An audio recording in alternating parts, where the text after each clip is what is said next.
எல்லாருக்கும் வணக்கங்க. இன்னைக்கு நான் பனானா கேக் ரெசிபி தாங்க செய்ய போறேன். இந்த கேக் செய்யறதுக்கு அவனே தேவையில்லைங்க. வீட்ல இருக்க பாத்திரத்திலேயே செய்திடலாம். முட்டை சேர்க்கல, கோதுமை மாவு வச்சு தான் செய்திருக்கேன். இதை நம்ம டீ டைம் ஸ்நாக்ஸா சாப்பிட்டுக்கலாம். குழந்தைங்களுக்கு ஸ்நாக்ஸ் பாக்ஸ்ல வச்சு குடுத்து அனுப்பலாம். ரொம்ப ஹாப்பியா சாப்பிட்டுருவாங்க. இந்த கேக் யார் வேணாலும் செய்யலாம். ஃபெயிலியரே ஆகாது. புதுசா சமைக்கிறவங்க கூட சுலபமா செய்திடலாம். நான் சொல்லியிருக்க அதே மெத்தட ஃபாலோ பண்ணிக்கோங்க. வாங்க பனானா கேக் எப்படி செய்யறதுன்னு பார்க்கலாம். மிக்ஸி ஜார்ல மீடியம் சைஸ் அளவு 2 பழுத்த வாழைப்பழம் சேர்க்கிறேன்.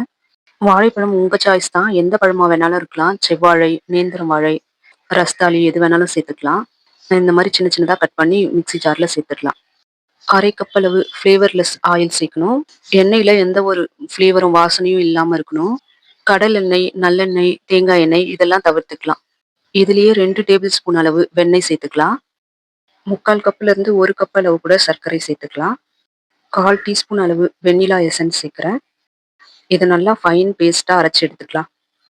வாழைப்பழம் மிக்ஸ் நல்லா அரைச்சு எடுத்தாச்சு. இப்போ நம்ம ட்ரை இன்கிரீடியன்ட்ஸ் ரெடி பண்ணிக்கலாம்.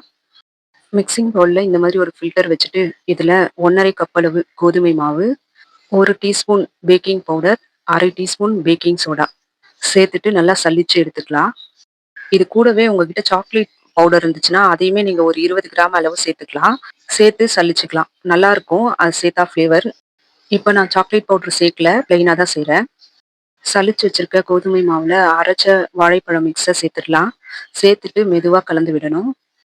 மாவு கட்டி இல்லாம நல்லா வாழைப்பழம் மிக்ஸோட சேர்த்து கலந்து விட்டுக்கணும். மாவ அடிச்சு கலக்காம ஒரே பக்கமா பொறுமையா மெதுவா கலந்து விட்டுக்கணும். ரொம்ப பீட் பண்ற மாரி அடிச்சு கலக்கக்கூடாது. கலந்து விட்டதும் 1 கப் அளவு பால் சேர்த்துக்கலாம். இது காய்ச்சி ஆற வச்ச பாலா இருந்தாலும் பரவாயில்ல சேர்த்துக்கலாம்.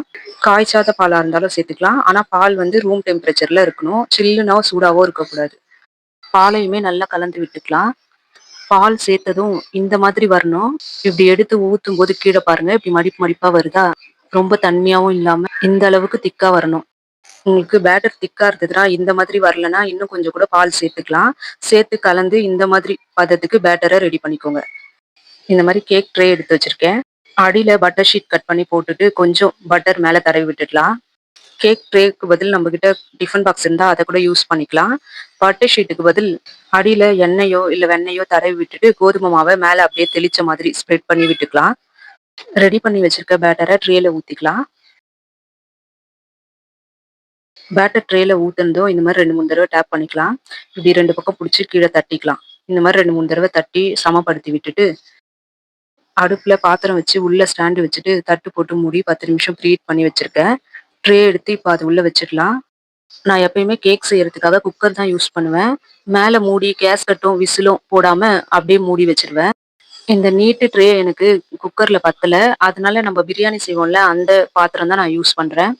ஃபர்ஸ்ட் டைம் இந்த பாத்திரம் யூஸ் பண்றேன். நெக்ஸ்ட் டைம் நான் யூஸ் பண்ணும்போது அடியில உப்பு போட்டுட்டு அது மேல வைக்கலான்னு பாக்குறேன். மேல தட்டுல எந்த காத்தும் கேப்பும் இல்லாத மாதிரி டைட்டா மூடி போட்டு மூடிக்கணும். இத 40 நிமிஷம் அப்படியே விட்டுடணும்.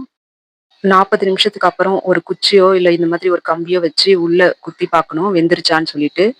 இந்த மாதிரி நல்லா ஒட்டாம வெந்து வந்துருச்சுன்னா நம்ம பாத்திரத்து உள்ள இருந்து கேக் ட்ரேவை எடுத்து வெளியே வச்சிடணும்.